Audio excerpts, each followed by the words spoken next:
So you want to play a little bit of jazz and you don't know where to start. It's so complicated, the style. Perhaps you can read music, but you really don't know how to improvise. This is a starting point. Take a tune. All right, take a tune. I'm going to use Autumn Leaves as an example. So you want to actually look at the lead sheet, and we're just going to take just the first 3 chords. Actually, probably looking at it, we might extend it to the next sort of 3 or 4 chords, but the first A section of the melody. Now, I'm going to presume you know chords.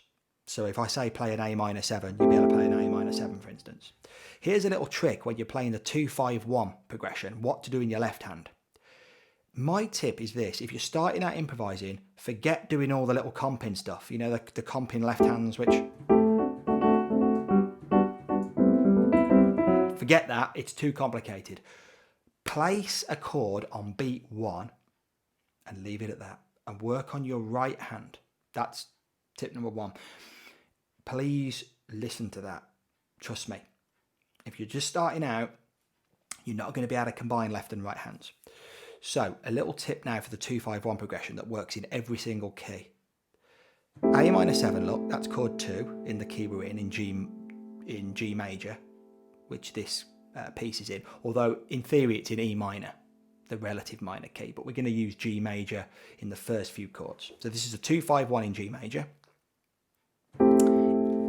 There's chord 2. Notice what I do here. For D7, which would be this, that's D7. I'm going to do this, look, I'm going to play it in second inversion. So the A here, the C here, the D here, and the F sharp there. So this movement, 2 notes change. These 2 notes, the A and the C, remain in place, and I'm just bringing the other 2 down. And then when I play the G7, G major 7, again 2 notes move. Look at that, 2 notes move down. The D here and the F sharp remain the same. These 2 move. That works in every key. For instance, if you did it in C major, D minor 7, G7, second inversion, chord 1. That's a brilliant tip. Get used to that. Play that in a number of keys. So,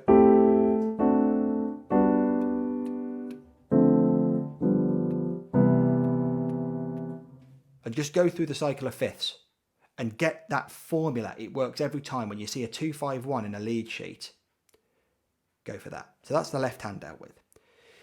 Now, jazz is all about the rhythm. A lot of people get hung up on trying really complicated lines in the right hand, and it doesn't sound jazzy because they're forgetting the simplistic thing, rhythm. Think, I need to know where my 4 beats are. So in Autumn Leaves, this is the tune. 1, 2, 3, 4. 1, 2, 3, 4. 1, 2, 3, 4. 1, 2, 3, 4. 1, 2, 3, 4. 1, 2, 3, 4. 1, 2, 3, 4. Play it through with the chords. 1 chord on every single beat. No, every single bar. First beat of the bar. And play it like that. Absolutely loads. Listen to lots of versions of the track that you're trying to learn. And Autumn Leaves is a good one to start with. It's a quite simple one.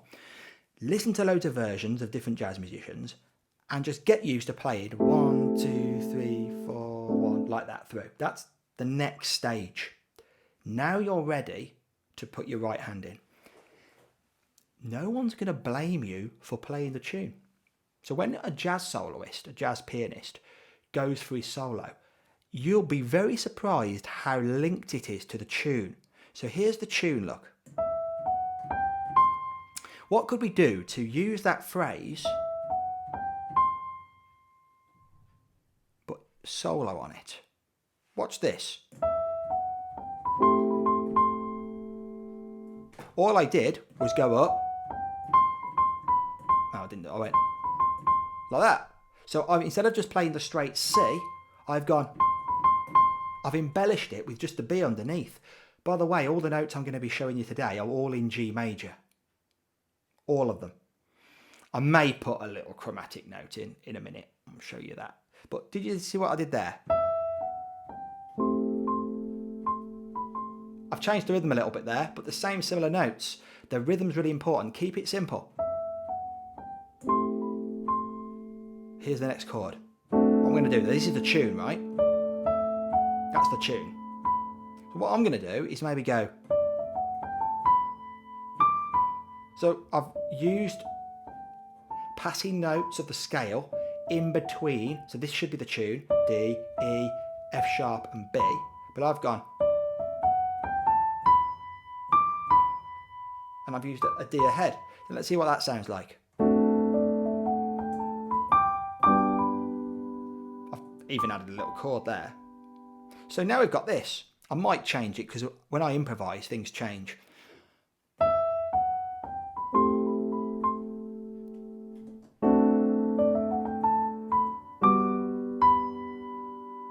Then this is the C major 7 chord here. Look at the position I'm using the left hand.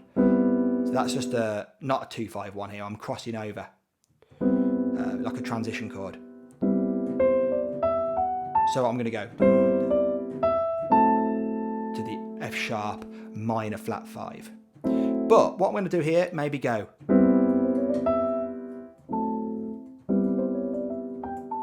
Or here's a tip. Instead of going up when you're doing your stuff, come down. Go E, D, C, A. That's the same notes, C, D, E, A, but I've inverted this little bit higher in the octave and come down. And maybe then you can pass. Put a little chromatic passing note, the C sharp, in between those two notes there, the D and the C. So what would that sound like? So we'll go from the beginning.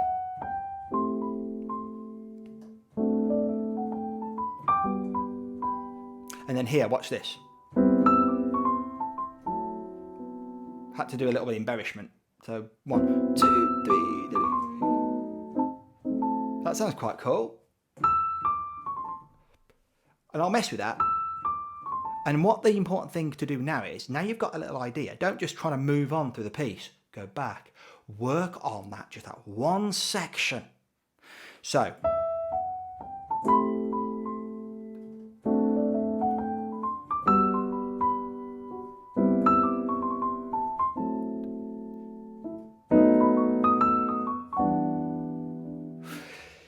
I ended the phrase there using that B7, and look at the hand positions, what I'm using in this F sharp 7 minor, but flat 5, which is a half diminished chord. I'm not going to go into that now, but this one. So you've got F sharp minor, which is that, and then I'm flat the 5. Okay. Notice that's in root position, and watch what I'm doing with the B7. It's a second inversion B7 again, and then down to the E minor 7. To make that E minor 7 a bit more interesting this time, I could do a E minor 6. That's what a lot of jazz does. So now I've got this. 2, 3, 4, 1, 2, 3, 4, 1, 2, 3, 4. That's quite cool. Now, let's try a little solo, using the tune and just embellishing the tune.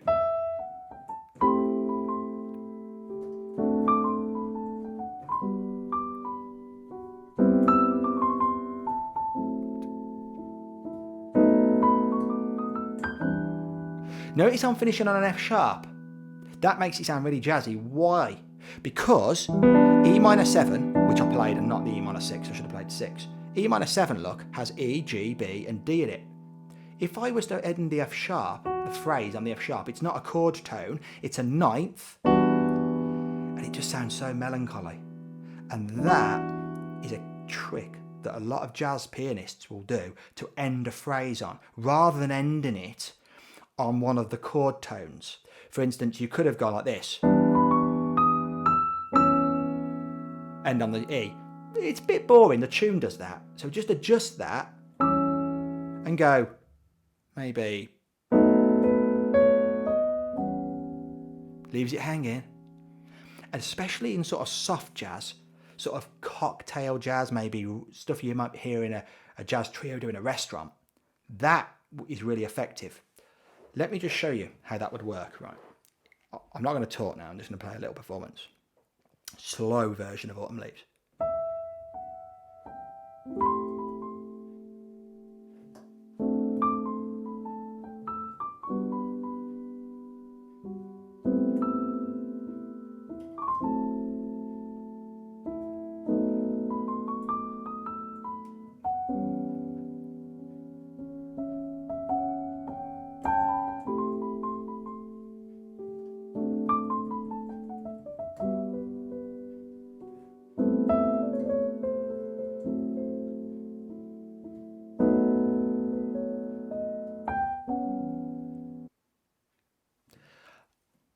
a few chromatic notes in. I couldn't help myself doing a few rhythmic ideas in the left hand. I should have stuck to the one chord as I've told you to. That's because I'm just in a habit of doing perhaps more advanced things, but please don't try that. Try and stick to the one note. But do you notice how that sounded a lot more jazzy? And it wasn't the tune, but it kind of was the tune. But you're not then just floundering around trying to play anywhere and not knowing where you are. A lot of pianists, a lot of professional pianists, most of the jazz greats use the tune more often than you think when you listen to it. So you could speed that up and use the same principle. So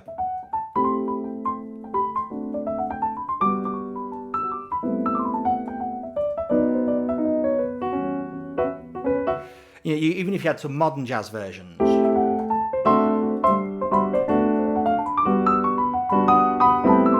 all this sort of stuff, they're using the tune still. It's somewhere there, and that's how you have to start. So just overview, use this formula in the left hand for the 2-5-1. Use a right hand simple melody and just embellish the tune. That's step 2. Use some chromatic passage notes. If you're coming down, for instance, the passage on the lead sheet where you go and then this bit, I went like this. It kind of works. Use some passing notes in there. And often people ask me, what passing notes? What do I add into the scale? Do I use the different modes? Mixolydian, what do I use there? Should I use blues scales? Should I use diminished scales? That's all brilliant. But for this starting point, just think of the major scale and then add in just a tone, a semitone in between a couple of the major notes. So if you were going to do this phrase, for instance, that's in G major. Maybe you could go like this. So I'm just putting in the A flat.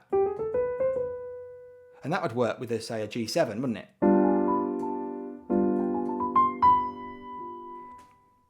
Or it might even work with a G major 7.